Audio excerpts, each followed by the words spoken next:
अधूरी मोहब्बत का आखिरी खत भाग 22। भाग जाए भाग। जैसे ही आरव ने 100वां खत खोला, उसकी आंखें डर से फैल गईं। खत में सिर्फ एक चेतावनी लिखी थी, भाग जाए भाग। जिसने ये खत लिखा है, उसकी नज़र तुम पर है। आरव ने तुरंत अनाया का हाथ पकड़ा और दोनों उस पुराने हवेली से बाहर भागने लगे। तभी पीछे से किसी के तेज कदमों की आवाज़ सुनाई दी। अंधेरे में एक रहस्यमय साया उनका पीछा कर रहा था। भागते भागते अनाया गिर गई। आरव उसे उठाने ही वाला था कि सामने वही पुराना डाकिया दिखाई दिया। उसने घबराकर कहा, अगर जिंदा रहना चाहते हो तो आज रात इस शहर को छोड़ दो। यही आखिरी मौका है। आरव ने पीछे मुड़कर देखा, वो रहस्यमय साया अब बिल्कुल उनके सामने था। क्या आरव और अनाया बच पाएंगे? 100वें खत का असली रहस्य क्या है? अधूरी मोहब्बत का आखिरी खत भाग 23। आखिरी मौका। डाकिये की बात सुनते ही आरव और अनाया बिना एक पल गंवाए शहर छोड़ने के लिए निकल पड़े। लेकिन जैसे ही वे पुराने रेलवे स्टेशन पहुंचे, वहां एक काला लिफाफा उनकी सीट पर रखा था। आरव ने कांपते हाथों से उसे खोला। उसमें लिखा था, तुम जितना भागोगे, सच उतना ही तुम्हारा पीछा करेगा। अनाया की आंखों से आंसू बहने लगे। तभी स्टेशन की सारी लाइटें अचानक बुझ गईं। अंधेरे में वही रहस्यमय साया उनके सामने आकर खड़ा हो गया। उसने धीरे से अपना चेहरा दिखाया। आरव ये देखकर सन रह गया। वह कोई दुश्मन नहीं, बल्कि आरव का कई साल पहले लापता हुआ बड़ा भाई था। उसने कहा, मैं तुम्हें बचाने आया हूँ, लेकिन अब हमारे पास बहुत कम समय है। इतने में दूर से गोलियों की आवाज़ गूंज उठी। क्या आरव का भाई सच बोल रहा है? आखिर उनके पीछे कौन पड़ा है? अधूरी मोहब्बत का आखिरी खत भाग 24। भाई का सबसे बड़ा राज। गोलियों की आवाज़ सुनते ही आरव, अनाया और उसका बड़ा भाई स्टेशन के पीछे बने एक पुराने गोदाम में छिप गए। आरव ने गुस्से में पूछा, तुम इतने साल कहाँ थे? भाई ने गहरी सांस लेते हुए कहा, जिस दिन मैं गायब हुआ था, उसी दिन मुझे उन लोगों ने अगवा कर लिया था, क्योंकि मुझे 100वें खत का असली सच पता चल गया था। उसने अपनी जेब से एक पुरानी चाबी निकाली और बोला, इस चाबी से एक गुप्त संदूक खुलेगा।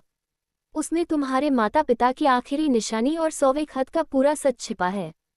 तभी गोदाम के बाहर गाड़ियों के रुकने की आवाज़ आई। एक खतरनाक आदमी अपने लोगों के साथ अंदर आया और जोर से चिल्लाया, चाबी हमें दे दो, वरना आज कोई जिंदा नहीं बचेगा। आरव ने चाबी कसकर पकड़ ली। अब फैसला सिर्फ एक था, सच बचाना या अपनी जान। गोदाम का दरवाज़ा धीरे धीरे खुलने लगा। क्या आरव चाबी बचा पाएगा? संदूक में आखिर क्या छिपा है? अधूरी मोहब्बत का आखिरी खत भाग 25। संदूक खुलते ही गोदाम में चारों तरफ गोलियों की आवाज़ गूंज रही थी। आरव ने अपने भाई के साथ मिलकर किसी तरह दुश्मनों को रोक लिया। मौका मिलते ही तीनों उस पुराने मंदिर की ओर भागे, जहां सदियों पुराना संदूक छिपा था। आरव ने कांपते हाथों से चाबी ताले में डाली। खटाक, संदूक खुल गया। अंदर एक पुरानी डायरी, कुछ तस्वीरें और एक आखिरी खत रखा था। आरव ने खत खोला। उसमें लिखा था, अगर तुम ये पढ़ रहे हो तो समझ लो कि हमारी कुर्बानी बेकार नहीं गई, लेकिन असली गद्दार तुम्हारे सबसे करीब है। इतना पढ़ते ही आरव का दिल जोर जोर से धड़कने लगा। तभी पीछे से ताली बजने की आवाज़ आई। आरव ने मुड़कर देखा। वह कोई और नहीं, बल्कि उनका सबसे भरोसेमंद दोस्त कबीर था। कबीर मुस्कुराया और बोला, अब बहुत देर हो चुकी है। 100वें खत का रहस्य अब मेरे हाथ में है। ये सुनकर आरव और अनाया के पैरों तले जमीन खिसक गई। क्या कबीर सच में गद्दार है, या इसके पीछे कोई और बड़ा खेल छिपा है? अधूरी मोहब्बत का आखिरी खत भाग 26। कबीर की असली पहचान। कबीर की मुस्कान देखकर आरव का भरोसा पल भर में टूट गया। आरव गुस्से में बोला, कबीर, तुमने हमारे साथ धोखा क्यों किया? कबीर ने शांत आवाज में कहा, धोखा मैंने नहीं, तुम्हें सच से बचाया था। इतना कहकर उसने अपनी जेब से एक पुराना पहचान पत्र निकाला। उस पर लिखा था, विशेष गुप्त जांच विभाग। अनाया हैरान रह गई। कबीर बोला, मैं पिछले 5 साल से इस रहस्य की जांच कर रहा हूँ। असली गद्दार मैं नहीं हूँ, बल्कि वह इंसान है जिस पर तुम सबसे ज्यादा भरोसा करते हो। तभी आरव के बड़े भाई के फोन पर एक संदेश आया, ऑपरेशन शुरू हो चुका है, 100वें खत को हर हाल में हासिल करो। आरव ने भाई की तरफ देखा। उसके चेहरे का रंग उड़ चुका था। क्या भाई भी इस साजिश का हिस्सा है? तभी मंदिर जोर से हिलने लगा। दीवार में एक गुप्त दरवाजा खुला और उसके पीछे से एक रहस्यमय आवाज आई, सच जानना है तो अंदर आओ। क्या आरव उस गुप्त रास्ते पर जाएगा? क्या उसका भाई सच में दोषी है? अधूरी मोहब्बत का आखिरी खत भाग 27। गुप्त सुरंग का रहस्य। मंदिर की दीवार खुलते ही आरव, अनाया, कबीर और उसका बड़ा भाई उस गुप्त सुरंग में उतर गए। सुरंग के अंत में एक विशाल कमरा था। बीचों बीच पत्थर की मेज पर एक लाल रंग की फाइल रखी थी, जिस पर लिखा था प्रोजेक्ट 100वां खत। आरव ने जैसे ही फाइल खोली, उसके होश उड़ गए। उसमें बचपन की तस्वीरें, उसके परिवार के दस्तावेज और एक चौंकाने वाली सच्चाई लिखी थी। आरव को बचपन से ही इस मिशन के लिए चुना गया था। अनाया ने हैरानी से पूछा, तो क्या हमारी मुलाकात भी पहले से तय थी? कबीर ने सिर झुकाकर कहा, हाँ, ये सब एक बहुत बड़े खेल का हिस्सा था। तभी पूरे कमरे में सायरन बजने लगा। लाउडस्पीकर से एक आवाज गूंजी, 10 मिनट में ये सुरंग हमेशा के लिए बंद हो जाएगी। अचानक कमरे के दूसरे छोर पर एक नकाबपोश व्यक्ति दिखाई दिया। उसने मुस्कुराकर कहा, अगर सच जानना है तो पहले मुझे हराना होगा। आरव ने उसकी ओर कदम बढ़ाए। क्या नकाबपोश ही इस पूरी साजिश का मास्टरमाइंड है? क्या आरव समय रहते सुरंग से बाहर निकल पाएगा? अधूरी मोहब्बत का आखिरी खत भाग 28। नकाब के पीछे का चेहरा। आरव ने हिम्मत जुटाई और नकाबपोश की ओर बढ़ा। दोनों के बीच जबरदस्त संघर्ष शुरू हो गया। तभी अनाया ने पीछे से फाइल उठाकर उसमें छिपा आखिरी पन्ना पढ़ा। उस पर लिखा था, जिस दिन नकाब गिरेगा उसी दिन 100वें खत का असली रहस्य दुनिया के सामने आ जाएगा। आरव ने पूरी ताकत से वार किया। नकाबपोश जमीन पर गिर पड़ा। धीरे धीरे उसका नकाब हटने लगा। उसे देखकर सभी के पैरों तले जमीन खिसक गई। वह कोई दुश्मन नहीं, बल्कि अनाया के पिता थे, जिन्हें वर्षों पहले मृत मान लिया गया था। अनाया की आंखों से आंसू बह निकले।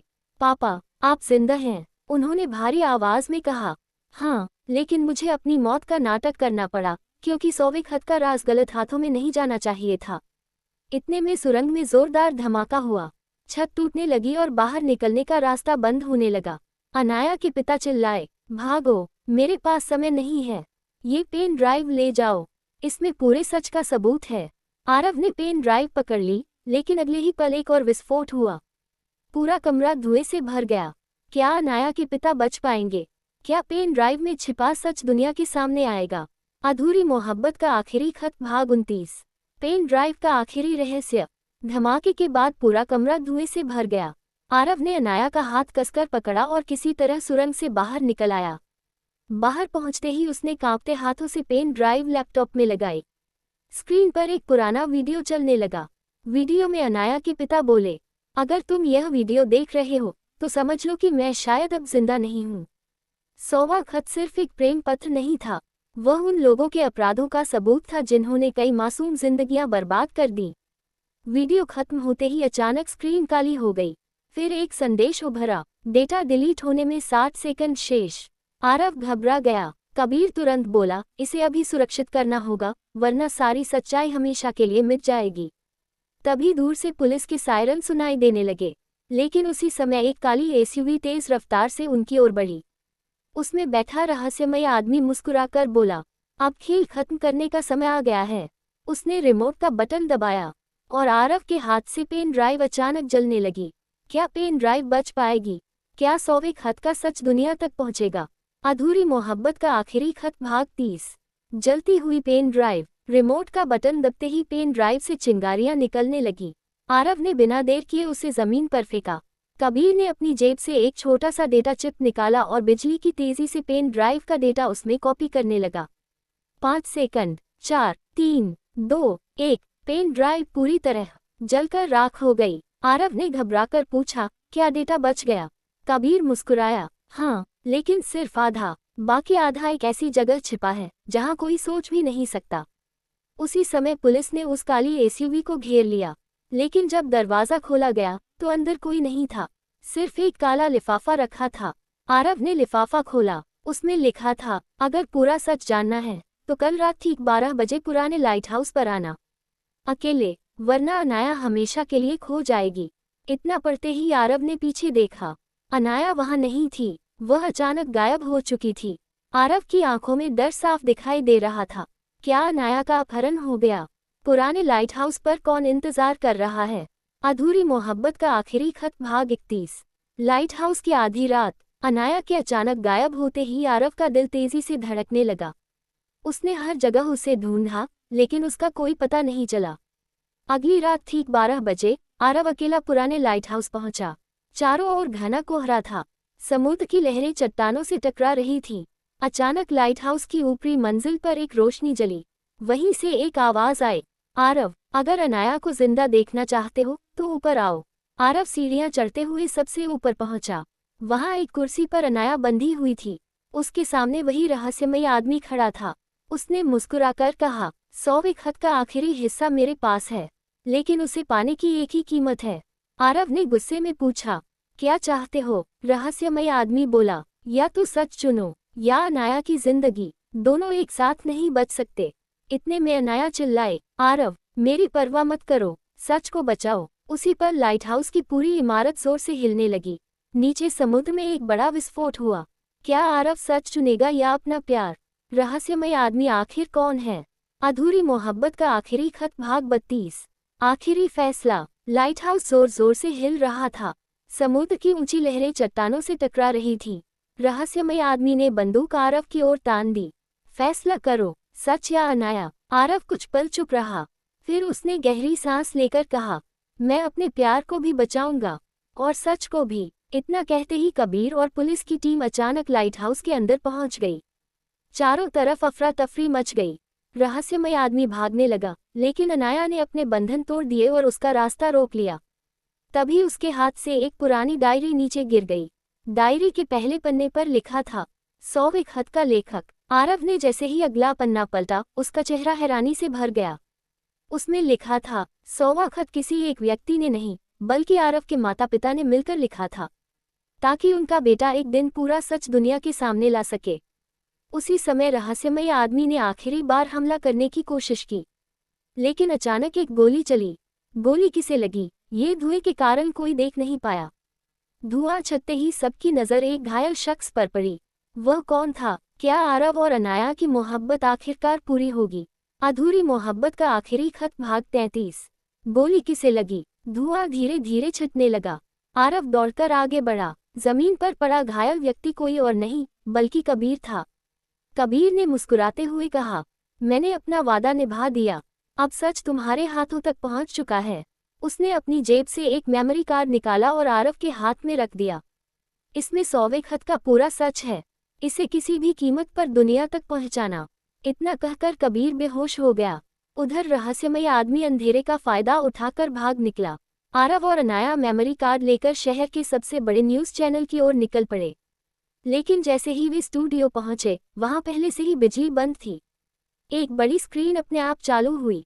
उस पर वही रहस्यमय आदमी दिखाई दिया। वह हंसते हुए बोला, तुम बहुत करीब आ गए हो, लेकिन असली खेल अभी शुरू हुआ है। अचानक स्क्रीन पर एक टाइमर दिखाई दिया, 24 घंटे, और उसके नीचे लिखा था, अगर सच दुनिया के सामने आया तो पूरा शहर तबाह हो जाएगा। आरव और अनाया एक दूसरे को देखने लगे। क्या ये सिर्फ धमकी थी या सच? क्या आरव फिर भी दुनिया के सामने सच्चाई लाएगा? अधूरी मोहब्बत का आखिरी खत भाग 34। 24 घंटे का अल्टीमेटम। स्टूडियो की स्क्रीन पर 24 घंटे का टाइमर लगातार चल रहा था। आरव ने मेमोरी कार्ड को कसकर पकड़ लिया। अनाया बोली, अगर यह धमकी सच हुई तो हजारों बेगुनाह लोगों की जान खतरे में पड़ जाएगी। तभी कबीर का फोन बजा। उसमें एक रिकॉर्डेड संदेश था। अगर यह संदेश सुन रहे हो तो समझ लो कि मैंने शहर के बाहर एक सुरक्षित सर्वर में 100वें खत की पूरी कॉपी छिपा दी है। उसका पासवर्ड सिर्फ इस डायरी के आखिरी पन्ने में मिलेगा। आरव ने तुरंत डायरी का आखिरी पन्ना खोला, लेकिन वहां सिर्फ एक पंक्ति लिखी थी, पासवर्ड वही है जो तुम्हारी माँ ने आखिरी बार तुमसे कहा था। आरव की आंखें नम हो गईं। उसे अपनी माँ के आखिरी शब्द याद आए, सच से कभी मत डरना। उसने यही शब्द पासवर्ड के रूप में डाले। एक क्लिक, सर्वर खुल गया। स्क्रीन पर सैकड़ों गुप्त दस्तावेज और वीडियो सामने आ गए। लेकिन उसी पल पूरे स्टूडियो की बिजली फिर से चली गई। अंधेरे में किसी ने ताली बजाई। वही रहस्यमय आदमी सामने आया और मुस्कुराकर बोला, तुमने पहला दरवाजा खोल लिया, अब आखिरी परीक्षा बाकी है। अगर मुझे हराना है तो पुराने किले में सुबह होने से पहले पहुंचो। ये कहकर वह धुएं में गायब हो गया। आरव ने अनाया की ओर देखा। दोनों बिना समय गंवाए पुराने किले की ओर निकल पड़े। क्या पुराने किले में इस रहस्य का अंत होगा, या अभी सबसे बड़ा सच सामने आना बाकी है? अधूरी मोहब्बत का आखिरी खत भाग 35। पुराने किले का अंतिम दरवाजा। आरव और अनाया पूरी रात सफर करके पुराने किले तक पहुंचे। सूरज निकलने में बस कुछ ही मिनट बाकी थे। किले का विशाल दरवाजा अपने आप खुल गया। अंदर एक गोलाकार कमरा था।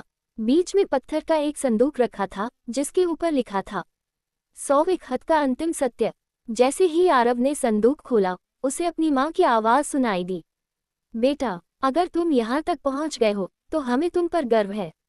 संदूक के अंदर एक वीडियो रिकॉर्डर था। वीडियो में आरव के माता पिता दिखाई दिए। उन्होंने कहा, 100वां खत किसी खजाने का नहीं बल्कि न्याय का प्रतीक है। इसमें उन सभी अपराधियों की सबूत हैं जिन्होंने लालच के लिए कई परिवारों की जिंदगी बर्बाद की। अब यह फैसला तुम्हारे हाथ में है कि सच दुनिया के सामने लाना है या नहीं। तभी पूरे किले में जोरदार धमाका हुआ। रहस्यमय आदमी अपने हथियारबंद साथियों के साथ सामने आ गया। वह हंसते हुए बोला, अगर यह सबूत बाहर गया तो मेरा साम्राज्य खत्म हो जाएगा, इसलिए आज तुम दोनों भी यही खत्म हो जाओगे। आरव ने मेमोरी कार्ड अपनी मुट्ठी में कस लिया। अनाया उसके साथ खड़ी हो गई। दोनों ने एक दूसरे की ओर देखा। अब पीछे हटने का कोई रास्ता नहीं था। क्या आरव और अनाया इस आखिरी लड़ाई में जीत पाएंगे? क्या 100वें खत का सच आखिर दुनिया के सामने आएगा? अधूरी मोहब्बत का आखिरी खत भाग 36। आखिरी लड़ाई की शुरुआत। किले की दीवारें धमाकों से कांप रही थीं। रहस्यमय आदमी और उसके हथियारबंद साथी धीरे धीरे आरव और अनाया को चारों ओर से घेरने लगे। रहस्यमय आदमी हंसते हुए बोला, अब कोई तुम्हें नहीं बचा सकता। मेमोरी कार्ड मुझे दे दो। आरव ने मेमोरी कार्ड अपनी मुट्ठी में और कस लिया। ये सिर्फ एक कार्ड नहीं, उन लोगों के लिए इंसाफ है जिनकी जिंदगी तुमने बर्बाद की है। इतना सुनते ही गोलियां चलने लगीं। कबीर, जो घायल होने के बावजूद पुलिस की विशेष टीम के साथ वहां पहुंच चुका था, जोर से चिल्लाया, आरव, मैं इन्हें रोकता हूं, तुम सबूत लेकर निकल जाओ। अनाया ने किले के पिछले हिस्से में एक गुप्त रास्ता देख लिया। तीनों उसी रास्ते की ओर भागने लगे, लेकिन तभी रहस्यमय आदमी ने एक बटन दबा दिया। पूरे किले में आत्मविनाश की उल्टी गिनती शुरू हो गई। 10 मिनट शेष। दीवारों से पत्थर गिरने लगे। उसी समय आरव को सामने एक बड़ा लोहे का दरवाजा दिखाई दिया। दरवाजे पर सुनहरे अक्षरों में लिखा था, यही छिपा है 100वें खत का अंतिम सच। आरव ने दरवाजे पर हाथ रखा और वह धीरे धीरे खुलने लगा। अंदर जो दिखाई दिया उसे देखकर सबके होश उड़ गए। क्या उस कमरे में असली मास्टरमाइंड मौजूद है? क्या आरव समय रहते सच को दुनिया तक पहुंचा पाएगा? अधूरी मोहब्बत का आखिरी खत भाग 37। असली मास्टरमाइंड। लोहे का विशाल दरवाजा धीरे धीरे खुला। कमरे के बीचों बीच एक बड़ी स्क्रीन जल उठी। स्क्रीन पर वही रहस्यमय आदमी दिखाई दिया, लेकिन इस बार उसने अपना नकाब उतार दिया। आरव और अनाया हैरान रह गए। वह कोई और नहीं बल्कि कबीर के विभाग का पूर्व प्रमुख अधिकारी था, जिसे वर्षों पहले मृत घोषित कर दिया गया था। वह मुस्कुराकर बोला, तुम लोग हमेशा मेरे इशारों पर चलते रहे। 100वां खत मैंने नहीं बनाया, लेकिन उसका इस्तेमाल मैंने अपनी ताकत बढ़ाने के लिए किया।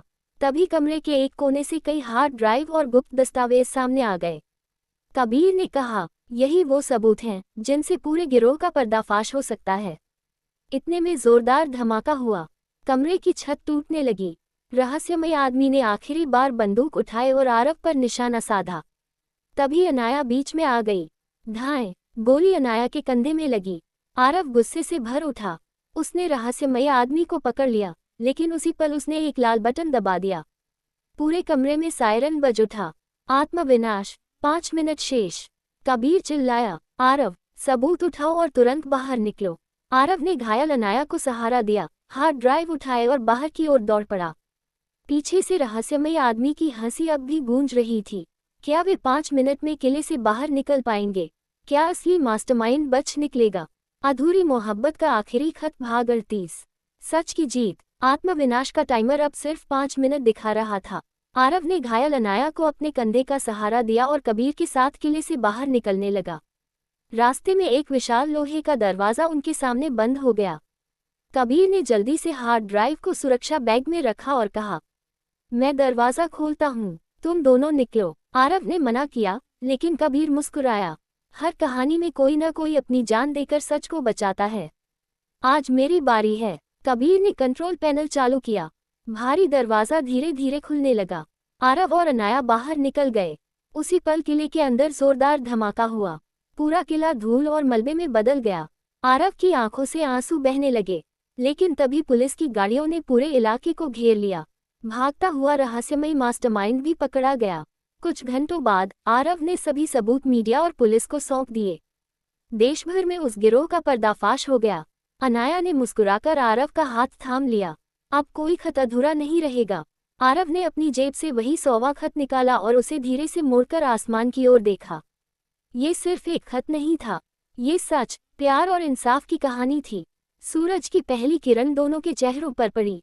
एक नई शुरुआत उनका इंतजार कर रही थी। अधूरी मोहब्बत का आखिरी खत भाग 38। सच की जीत। आत्मविनाश का टाइमर अब सिर्फ 5 मिनट दिखा रहा था। आरव ने घायल अनाया को अपने कंधे का सहारा दिया और कबीर के साथ किले से बाहर निकलने लगा। रास्ते में एक विशाल लोहे का दरवाजा उनके सामने बंद हो गया। कबीर ने जल्दी से हार्ड ड्राइव को सुरक्षा बैग में रखा और कहा, मैं दरवाजा खोलता हूँ, तुम दोनों निकलो। आरव ने मना किया, लेकिन कबीर मुस्कुराया। हर कहानी में कोई न कोई अपनी जान देकर सच को बचाता है। आज मेरी बारी है। कबीर ने कंट्रोल पैनल चालू किया। भारी दरवाजा धीरे धीरे खुलने लगा। आरव और अनाया बाहर निकल गए। उसी पल किले के अंदर जोरदार धमाका हुआ। पूरा किला धूल और मलबे में बदल गया। आरव की आंखों से आंसू बहने लगे। लेकिन तभी पुलिस की गाड़ियों ने पूरे इलाके को घेर लिया। भागता हुआ रहस्यमयी मास्टरमाइंड भी पकड़ा गया। कुछ घंटों बाद आरव ने सभी सबूत मीडिया और पुलिस को सौंप दिए। देश भर में उस गिरोह का पर्दाफाश हो गया। अनाया ने मुस्कुराकर आरव का हाथ थाम लिया। अब कोई खत अधूरा नहीं रहेगा। आरव ने अपनी जेब से वही 100वां खत निकाला और उसे धीरे से मोड़कर आसमान की ओर देखा। ये सिर्फ एक खत नहीं था, ये सच, प्यार और इंसाफ की कहानी थी। सूरज की पहली किरण दोनों के चेहरों पर पड़ी। एक नई शुरुआत उनका इंतजार कर रही थी। समाप्त, या फिर किसी नए रहस्य की शुरुआत।